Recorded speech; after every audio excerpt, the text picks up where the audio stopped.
ರಾಮನಗರ ಜಿಲ್ಲೆಯ ಬಿಡದಿ ಹೋಬಳಿಯ ಕಂಚುಗಾರನಹಳ್ಳಿ ಗ್ರಾಮ ಪಂಚಾಯಿತಿಯ ಹೊಸೂರಿನಲ್ಲಿ ಇಂದು ವಿಕಸಿತ ಕೃಷಿ ಸಂಕಲ್ಪ ಅಭಿಯಾನ ನಡೆಯಿತು.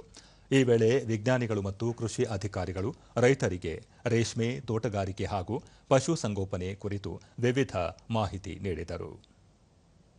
ದೂರದರ್ಶನದೊಂದಿಗೆ ಪ್ರಗತಿಪರ ರೈತ ಬಾಲಕೃಷ್ಣ, ಕೃಷಿ ಇಲಾಖೆ, ಕೃಷಿ ವಿಜ್ಞಾನ ಕೇಂದ್ರ ಸೇರಿದಂತೆ ಇನ್ನಿತರ ಸಂಸ್ಥೆಗಳ ಆಶ್ರಯದಲ್ಲಿ ವಿಜ್ಞಾನಿಗಳು ಮತ್ತು ಅಧಿಕಾರಿಗಳು ರೈತರ ಬಳಿಗೆ ಬಂದು ಮುಂಗಾರು ಕೃಷಿ ಬೆಳೆಗಳ ಕುರಿತು ಅಗತ್ಯ ಮಾಹಿತಿ ನೀಡಿದರು ಎಂದರು.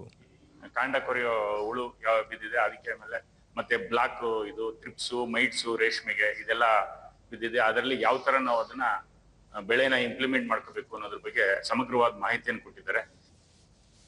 ಹಾಲು ಉತ್ಪಾದಕರ ಸಂಘದ ನಿರ್ದೇಶಕ ರಾಜೇಶ್, ರೈತರು ಬೆಳೆಯುವ ಬೆಳೆಗಳನ್ನು ಯಾವ ಅವಧಿಯಲ್ಲಿ ಬೆಳೆಯಬೇಕು, ಯಾವೆಲ್ಲ ರಸಗೊಬ್ಬರ, ಬಿತ್ತನೆ ಬೀಜ ಬಳಸಬೇಕು ಎನ್ನುವುದು ಸೇರಿದಂತೆ ಕೃಷಿ ಇಲಾಖೆಯಲ್ಲಿನ ಹೊಸ ತಂತ್ರಜ್ಞಾನಗಳ ಕುರಿತು ವಿವರವಾಗಿ ಮಾಹಿತಿ ನೀಡಿದರು ಎಂದು ತಿಳಿಸಿದರು.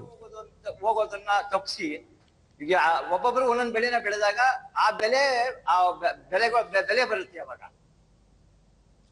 ಕೃಷಿ ವಿಸ್ತರಣಾ ವಿಜ್ಞಾನಿ ಡಾ ಸೌಜನ್ಯ, ದೇಶಾದ್ಯಂತ ವಿಕಸಿತ ಕೃಷಿ ಸಂಕಲ್ಪ ಅಭಿಯಾನ ಹಮ್ಮಿಕೊಳ್ಳಲಾಗಿದ್ದು, ಈ ಹಿನ್ನೆಲೆಯಲ್ಲಿ ರಾಮನಗರ ಜಿಲ್ಲೆಯಲ್ಲೂ ನಡೆಯುತ್ತಿದೆ. ಕೃಷಿ ವಿಜ್ಞಾನ, ತೋಟಗಾರಿಕಾ ಇಲಾಖೆಗಳ ಅಧಿಕಾರಿಗಳು ರೈತರ ಬಳಿಗೆ ಆಗಮಿಸಿ ಇಲಾಖೆಯಲ್ಲಿ ಹೊಸ ತಂತ್ರಜ್ಞಾನ, ರೈತರಿಗೆ ಸಿಗಬೇಕಾದ ಸೌಲಭ್ಯಗಳು ಸೇರಿದಂತೆ ಇನ್ನಿತರ ವಿಷಯಗಳ ಕುರಿತು ರೈತರಿಗೆ ಮನವರಿಕೆ ಮಾಡಿಕೊಡಲಾಯಿತು ಎಂದರು. ಸೊ ಇದು ಆಯ್ದ ಕೆಲವು ರೈತರಲ್ಲಿ ಮಾಡ್ತೀವಿ. ತದನಂತರದಲ್ಲಿ ಇಳುವರಿ ಚೆನ್ನಾಗಿ ಬಂತು ಅಂತಂದ್ರೆ ಅದನ್ನ ದೊಡ್ಡ ಮಟ್ಟದಲ್ಲಿ ಕ್ಷೇತ್ರೋತ್ಸವ ಅಂತ ಮಾಡ್ಬಿಟ್ಟು